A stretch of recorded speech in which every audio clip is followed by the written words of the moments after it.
ইসলামে আঙ্গুল ফোটানো নিয়ে কোনো বিধিনিষেধ আছে কিনা দয়া করে উত্তর দিলে উপকৃত হবে। মেয়েদের পিরিয়ডের সময় কি দরুদ শরীফ পড়া যাবে, আর পিরিয়ডের সময় কি ওযু করে তাসবিহ পড়া যাবে? আজানের সময় বাথরুমে থাকাকালীন অবস্থায় কি আজান উত্তর দেওয়া যাবে? প্লাজো গেঞ্জি পরে নামাজ হবে কি না? মাছের আইশ বা রক্ত কাপড়ে লাগলে নামাজ হবে কিনা? কাঁকড়া খাওয়া জায়েজ হবে কিনা? এমন কোন আমল আছে কি যেটা সারা রাত আমাদের শয়তান এবং খারাপ জিন থেকে হেফাজত করবে? মরার আগে দাফনের জায়গা নির্দিষ্ট করে যায় অনেকে, এটা ঠিক কিনা? তাড়াতাড়ি বিয়ে হওয়ার দোয়া আছে কিনা? পশ্চিম দিকে পা দিয়ে ঘুমানো যাবে কিনা? আকিকার সময় বাচ্চার মাথার চুল ফেলে দেয়া কি সুন্নাত?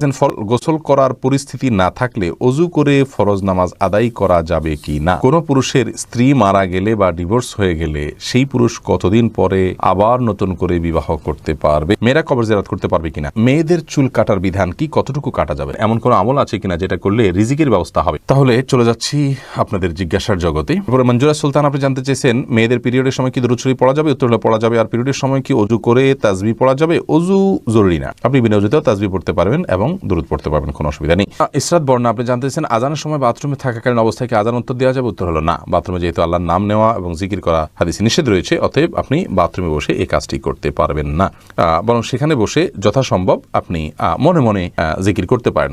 বের হয়ে যদি আজান পান তাহলে সেক্ষেত্রে আপনি বের হওয়ার উত্তর দিতে পারেন। ফাতেহা জান্নাত জানতে চেয়েছেন প্লাজো গেঞ্জি পরে নামাজ হবে কি না বড় হিজাব পরে?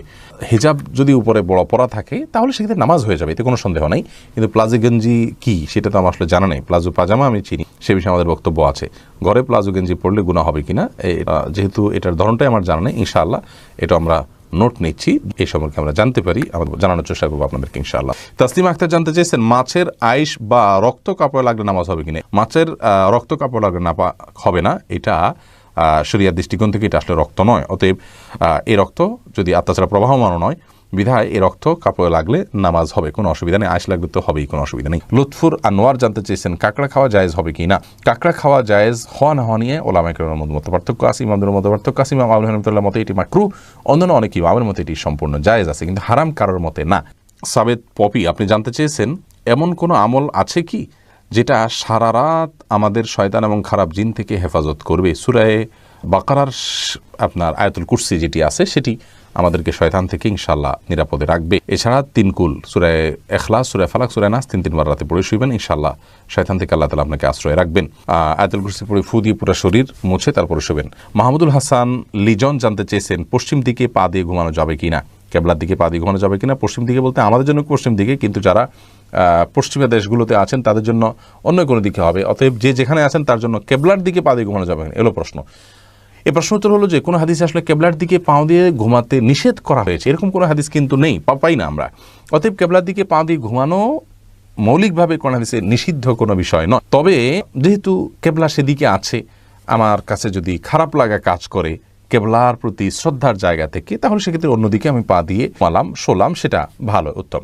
মোহাম্মদ রিয়াজউদ্দিন নূর নবু আপনি জানতে চেয়েছেন মরার আগে দাফনের জায়গা নির্দিষ্ট করে যায় অনেকে, এটা ঠিক কিনা?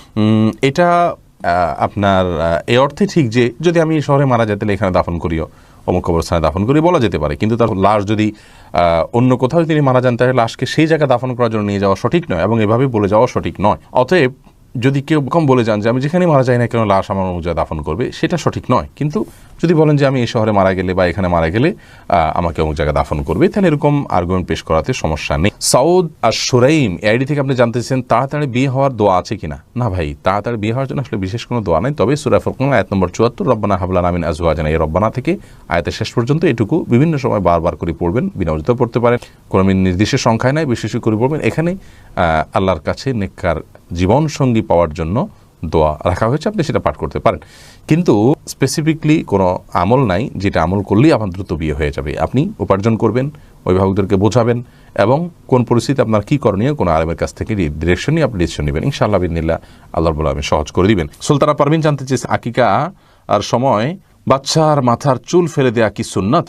দেখুন, আকিকার সময় বাচ্চার মাথার চুল ফেলে দেয়া এটা 7ম দিনে করা সুন্নাত।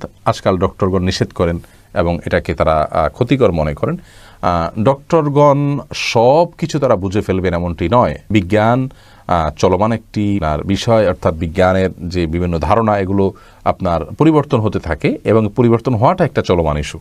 তারা আজকে যেটাকে ক্ষতিকর মনে করছেন কিছুদিন পরে হয়তো উপকারী মনে করবেন, কিন্তু ওহী থেকে যে জ্ঞান এসেছে সেটা অপরিবর্তনশীল। সেখানে আপনার ভুলের কারণে কোনো কারেকশন করার মতো কোনো অপশন নেই, যার কারণে এটা করা যাবে। হ্যাঁ, কোথাও যদি আপনি এমন কোনো জায়গায় আছেন যে সেখানে এটা করতে পারবেন না, তো এটা জরুরি না, ফরজ ওয়াজিব কিছু না, সুন্নাহ, আপনি পরবর্তীতে করলেও করতে পারেন। শাহাবুদ্দিন সরকার জানতে চেয়েছেন ফরজ গোসল করার পরিস্থিতি না থাকলে অজু করে ফরজ নামাজ আদায় করা যাবে কি না। পরিস্থিতি নাই বলতে কি, যদি এমন হয় আপনি যেখানে আছেন সেখানে দীর্ঘ 2-3 মাইল এরিয়া পর্যন্ত কোনো পানি নেই, অথবা আপনি পানি আনতে পারেন সেরকম কোনো ব্যবস্থাপনা নাই, পায়ে হেঁটে মাইল যাওয়া ছাড়া উপায় নেই, তাহলে সেক্ষেত্রে আপনি তায়াম্মুম করতে পারেন। অল্প পানি থাকলে সেটা দিয়া আপনি অজু করলেন। কিন্তু পরিস্থিতি নাই বলতে লোকজন দেখে যাবে, আপনার কাপড় ভিজে যাবে, দ্বিতীয় কাপড় নাই, ভিজা কাপড় দিয়ে আমার নামাজ পড়তে হবে, বা এরকম কোনো কজ যেগুলো আসলে আপনার জন্য কঠিন হলেও অসম্ভব নয়, তাহলে সেটাতে সেই পরিস্থিতিতে আপনার এটা চলবে না। আর ফরজ গোসলের বিপরীত হলো মূলত তায়াম্মুম। যদি করতে না পারেন তাহলে সেক্ষেত্রে আপনি তায়াম্মুম করবেন। নাদিয়া আক্তার আপনি জানতে চেয়েছেন কোনো পুরুষের স্ত্রী মারা গেলে বা ডিভোর্স হয়ে গেলে সেই পুরুষ কতদিন পরে আবার নতুন করে বিবাহ করতে পারবে। পুরুষ আপনার কমপক্ষে 3 দিন পর্যন্ত তিনি তো অবশ্যই শোক পালন করবে, তার স্ত্রী মারা গেছেন, তারপরে তিনি চাইলে বিবাহ করতে পারবেন। অর্থাৎ তার জন্য তো আসলে ইদ্যতের বিষয় নয়, জাস্ট আপনার তার শোক কেটে গেলে এবং তিনি যে কোনো সময় তিনি বিয়ে করতে পারেন। কোনো মহিলার স্বামী মারা গেলে বা ডিভোর্স হলে সেই মহিলা কতদিন পর আবার নতুন করে বিয়ে করতে পারবেন। মেয়েদের ব্যাপার হলো যদি স্বামী মারা যান তাহলে 4 মাস 10 দিন পর, আর যদি ডিভোর্স হয় তাহলে 3টা মাসিক বা আপনার 3 মাস পর তিনি অন্যত্র বিয়ে করতে পারবেন। আর যদি তার গর্ভে কোনো সন্তান থাকে তাহলে গর্ভের সন্তান প্রসব করার পর তিনি যখন পবিত্র হবেন তখন তিনি বিয়ে করতে পারবেন। এখন ছেলে মেয়েদের মধ্যে পার্থক্য কেন, বৈষম্য কেন? দেখুন, তালাকেরটাই যদি আমরা বলি যে নারীর গর্ভে আগের স্বামীর কোনো সন্তান আছে কি না, এটা একটা প্রশ্ন সাপেক্ষ বিষয়। যতই টেস্ট করেন এরপরেও সম্ভাবনা অনেক সময় থেকে যায়, এটা একটা বিষয়। এরপরে আরও অনেকগুলো বিষয় আছে এখানে। তো পুরুষের ক্ষেত্রে কিন্তু এইসব বিষয়গুলো থাকছে না, যার কারণে এটা নারীদের জন্য প্রযোজ্য, পুরুষের জন্য নয়। এরপরে রেহানা আমির আপনি জানতে চেয়েছেন আমার স্বামী আমার সাথে অনেক খারাপ ব্যবহার করে, আমার স্বামী আমার কোনো হক পূরণ করেন না, তারপরও আমি তার সাথে আছি, আমি ধৈর্য ধরে আছি যে একদিন ঠিক হয়ে যাবে ইনশাআল্লাহ, কিন্তু সে আমাকে বারবার ডিভোর্সের হুমকি দেয়, এক্ষেত্রে আমার করণীয় কি? আপনার স্বামীকে কাউন্সেলিং করানো উচিত, কোনো ভালো আলেম, কোনো ভালো মানুষের কাছে নিয়ে তাকে বোঝানো উচিত। তিনি যে ভুল করছেন, তিনি যে অন্যায় করছেন, তিনি যে গুনাহ করছেন, এই জিনিসটা তাকে যদি বোঝানো যায় ইনশাআল্লাহ বিদিনিল্লাহ এই সমস্যার সমাধান হবে বলে আমরা আশা করছি। আর যদি তাতে কাজ না হয় তাহলে সেক্ষেত্রে আপনার এই অধিকার আছে, আপনি চাইলে তাকে আপনি তার সাথে ছড়াছাড়ির উদ্যোগ আপনি নিতে পারেন যদি আপনার জন্য সেটি অসহনীয় পর্যায়ের হয়। এস এম মঈদ আপনি জানতে চেয়েছেন ইসলামে আঙ্গুল ফোটানো নিয়ে কোনো বিধিনিষেধ আছে কিনা, দয়া করে উত্তর দিলে উপকৃত হব। সালাতের মধ্যে নামাজরত অবস্থায় আঙ্গুল ফোটানো নিষেধ আছে। এক তো হলো এটা নামাজের মনোযোগের খেলাফ, নামাজের মধ্যে যে আমাদের খুদু অবলম্বন করতে হয় একেবারে একাগ্র চিত্তে এবং আপনার ধীরস্থির এবং আপনার স্থির ভাবে সালাত আদায় করতে হয়, সেই স্থিরতার খেলাফ এই আঙ্গুল ফোটানোটা, এই জন্য এটা হাদিসে নিষেধ আছে এবং এটাকে মাকরুহ বলা হয়েছে। তবে মৌলিকভাবে আঙ্গুল ফোটানোটা যেহেতু অস্বাস্থ্যকর একটি বিষয় এখন আমরা বিজ্ঞান থেকে এটি জানতে পারি, অতএব প্রয়োজন ছাড়া বলতে এই সালাতের বাইরেও আপনার আঙ্গুল ফোটানো অনুচিত, কিন্তু শরীয়তে বা বিধিনিষেধটা শুধু সালাতের জন্য রয়েছে। সালাতের বাইরে কেউ আঙ্গুল ফোটালে সেটি নিষেধ হবে এরকম কোনো কথা নেই। শরীফা জানতে চেয়েছেন মেয়েরা কবর জিয়ারত করতে পারবে কিনা।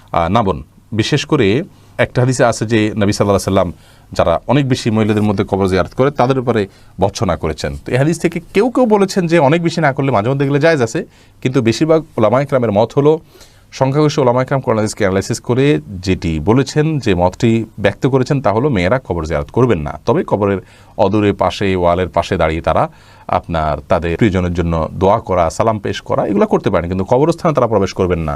এর অনেক কারণের একটা হলো তারা খুব আবেগপ্রবণ হয়ে থাকেন, ভেঙে পড়েন, পুরুষদের গ্যাদারিং অনেক বেশি থাকে, এই যে বিষয়গুলো, এই বিষয়গুলো সহ আরও অনেক কারণে তাদের কবর জিয়ারত করতে নবী সাল্লাল্লাহু আলাইহি ওয়াসাল্লাম নিষেধ করেছেন বিভিন্ন হাদিসে। এমডি সালমান কোরাইশি আপনি আমাদের ইউটিউব চ্যানেলে প্রশ্ন করেছেন যে মেয়েদের চুল কাটার বিধান কি, কতটুকু কাটা যাবে। মেয়েদের চুল আপনি কাটতে পারেন যদি সেটা পুরুষের মতো হয়ে যাচ্ছে, পুরুষ মেয়ে পার্থক্য করা যাচ্ছে না, এতদূর যদি না কাট, এবং কোনো ফাসেক মেয়েদের যারা চুলের বিভিন্ন স্টাইল করে কেটে তাদের সাথে সাদৃশ্য গ্রহণের উদ্দেশ্যে বা সাদৃশ্য হয়ে যায় সেরকম যদি না কাটেন, আপনার কথার কথা আপনি 2 ইঞ্চি 4 ইঞ্চি কাটলেন, বেশি লম্বা হয়ে যাচ্ছে, আপনার জন্য কন্ট্রোল করা কঠিন হয়ে যাচ্ছে, আপনি কাটতে পারেন। উম্মুল মুমিনিনদের কেউ চুল কেটেছেন, এটি বিশুদ্ধ হাদিস দ্বারা প্রমাণিত।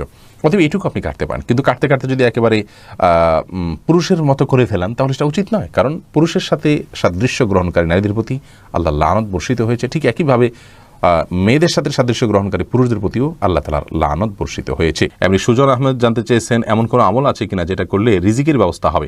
অনেকগুলো আমল আছে এবং এ বিষয়ে আমাদের অনেকগুলো ভিডিও, বক্তব্য আছে, লেখনী আছে, আমাদের পেজে চ্যানেল আপনি খুললেই পাবেন। একটা গুরুত্বপূর্ণ আমল হলো যে আপনি খুব বেশি সাধনা করবেন, সালাতের সঙ্গে সঙ্গে বের হয়ে যাবেন এবং সিরিয়াসলি দুনিয়ার হালাল উপার্জন করার জন্য আপনি দুনিয়ার বিভিন্ন প্রান্তে ছড়িয়ে পড়বেন এবং পরিশ্রম করবেন। অনেক মানুষ আছেন অলস এবং মানে খুব বেশি পরিশ্রম করতে রাজি না এবং অনেক পেশায় কাজ করতে রাজি না, ওনার প্রেস্টিজ ইস্যু থাকে, এগুলো থাকা উচিত নয়। আপনি হালাল উপার্জনের জন্য প্রচণ্ডভাবে পরিশ্রম করবেন, এটা হলো প্রথম কাজ। দ্বিতীয়ত হলো অনেকে আছেন যে হালাল উপার্জন বলতে বিশাল ফিগারের ইনকাম বুঝে থাকেন। দুনিয়া থেকে বেঁচে থাকার জন্য, দুনিয়াতে বেঁচে থাকার জন্য আমার সাধ্য অনুযায়ী আমি চেষ্টা করবো, আল্লাহ তাআলা আমাকে যতটুকু রিজিক দেয় আমি সেটার উপর আলহামদুলিল্লাহ বলবো। এটাই আমাদের হওয়া উচিত। আমি আমার নিজেকে ডেভেলপ করার চেষ্টা করব, কিন্তু টার্গেট বানিয়ে নিলাম যে হালাল উপার্জন মানেই হলো 50,000 টাকা স্যালারি, আমি 10-20 হাজার টাকা পাচ্ছি, 5,000 পাচ্ছি, সেটাকে আমি মনে করছি যে না এইটাকে আমার জীবনে চলে নাকি। তো এই দৃষ্টিভঙ্গি আমাদের পাল্টাতে হবে, আল্লাহ তাআলাই আস্তে আস্তে বরকত দিবেন। তৃতীয়ত আমল বলতে ওই যে নামাজের পরপরই আল্লাহ তাআলা বের হইতে বলেছেন, অতএব খুব দ্রুত নামাজ শেষ করে বের হয়ে উপার্জন শুরু করতে হবে সালাতের পরপর। আর আত্মীয়তার সম্পর্ক রক্ষা করলে জীবনে বরকত আসে উপার্জনের মধ্যে, এবং বরকতের 10টা চাবি নামে একটা ভিডিও আছে, বিস্তারিত সেখানে আপনারা শুনে নেবেন।